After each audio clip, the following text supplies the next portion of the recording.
Hey everybody, welcome to Bramlage Coliseum for a little instant reaction for the Washburn Ichabods taking on the Kansas State Wildcats in basketball play. The next time that the Ichabods and the Wildcats will play, it'll be for real. Washburn doesn't play until next Friday. K-State, of course, next week as well. But Jake Levon along with Dan Lucero, a little instant recap of this one.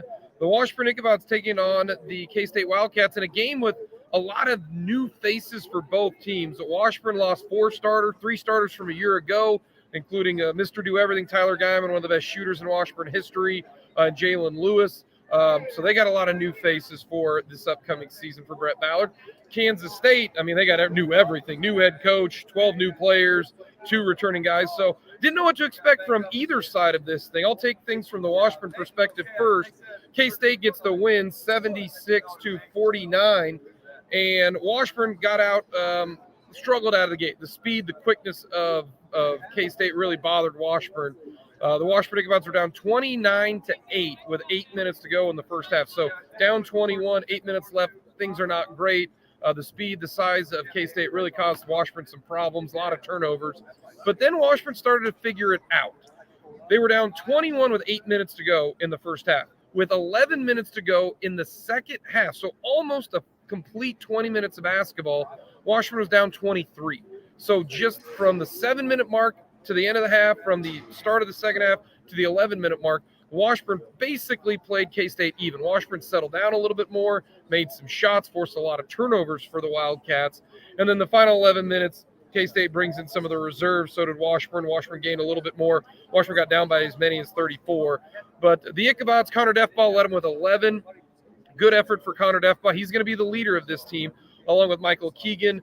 K-State's so long and so much bigger. Keegan is going to be really good. The freshman of the year last year for Washburn played very, very well late in this game. But they had 2 good freshmen. Zayd Dejani, freshman out of Kansas City, Olathe Northwest. He had 8 rebounds, 7 points. Brady Christensen, 6'7", freshman from Lincoln, Nebraska. I thought he played well. He chipped in 6 points. So Washburn's got some size. They're going to be a lot longer. Andrew Orr, athletic at 6'8" inside. K-State's just so much bigger and so much more athletic. But I thought Washburn held their own. Talking with head coach Brett Ballard in the postgame, he liked what he saw at spurts, he said. Did not get off to a great start. They got destroyed on the boards. K-State dominated 54-38. Ballard not happy with 21 offensive boards. But you could tell he liked Connor Defball, led the Ichabods with 11. The 2 freshmen played well. You like Keegan to come off a really impressive season last year. So I think Washburn held their own. K-State wasn't quite as tuned up in the second half. So that's kind of the Washburn perspective. What did you see out of K-State today? You took off your headset I think it was the under 12 TV timeout, and you said exactly what I had been thinking. You turned to me and said, boy, they play a lot like Baylor, don't they? Yeah. Something to that effect. And I agree. I mean, I was thinking that right away. That is what the instant impression I got from Jerome Tang's Kansas State teams. Obviously, Jerome Tang, longtime member of the Baylor coaching staff. And on the defensive side is where you really see it. They play like Baylor. No easy passes. Everything is contested. They double hard. They crash the glass hard.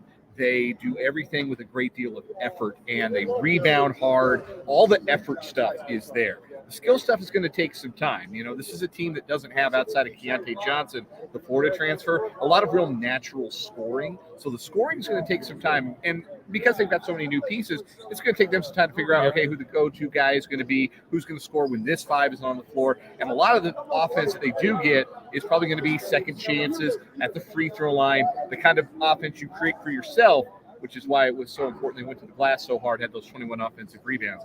But some guys I thought that were impressive. Keontae Johnson, I mean, you can tell He's big. He's a strong kid. He can get to the rim, and he's going to be a really good player in the Big 12, no question. Cam Carter had 13 points. Naquan Tomlin was very impressive, the JUCO transfer. I mean, it's super long, willing to shoot.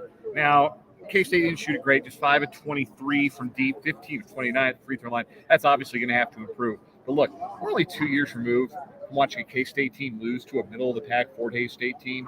from the MIAA. So for them to beat Washburn by 25 tonight, or 27, that's them taking care of business. But it was the way they did it. They did it with effort. They did it with athleticism. They played hard. Didn't need a chart to tell them at the end of the game just how hard they played. So I think if you're a K-State fan, you got to be really enthused by what you saw effort-wise. This is going to be a team that lays it on the line for 40 minutes. Jerome Tang's Kansas State Wildcats are going to come to bring it every single night, and that's a positive.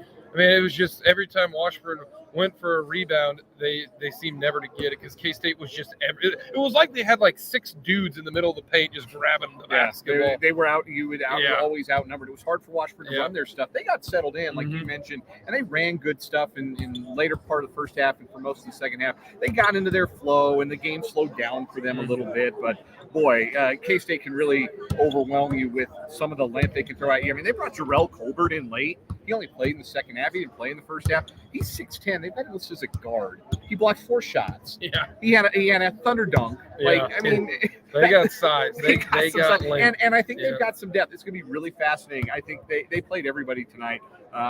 They think they played all 14 guys, 15 guys that they have on the roster.